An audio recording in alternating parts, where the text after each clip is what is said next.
नई शराब नीति को लेकर युद्ध छिड़ा हुआ है। दिल्ली के एलजी और राजनीतिक दलों के विरोध के बाद दिल्ली सरकार ने नई आबकारी नीति पर रोक लगा दी है।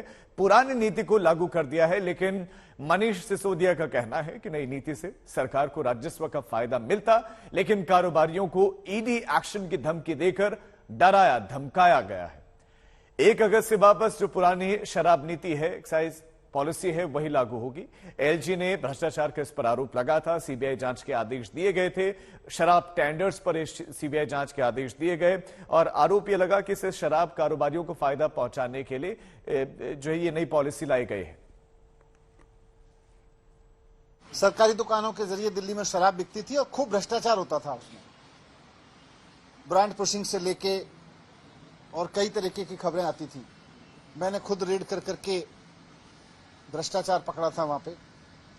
हमने उस पॉलिसी को खत्म करके एक नई पॉलिसी बनाई। दिल्ली में पहले कुछ दुकानें प्राइवेट भी होती थी, लेकिन जो प्राइवेट दुकानें थी वो इन्होंने अपने ही यारों दोस्तों के नाम पे लाइसेंस दे रखे थे और उनसे लाइसेंस फीस भी कम लेते थे। तो ये सिस्टम खत्म करके ज्यादातर सरकारी दुकानों का, जिनमें खूब भ्रष्टाचार था, और इनके नेताओं, रिश्तेदारों, इन सबकी ड्राइवर और मेड के नाम पे चलती दुकानों को, इन सबको, सारे सिस्टम को बंद करके हमने नई पॉलिसी लगाई। भारतीय जनता पार्टी शुरू से कहती आ रही है कि ये नई वाली पॉलिसी जो है उसमें भ्रष्टाचार हुआ है।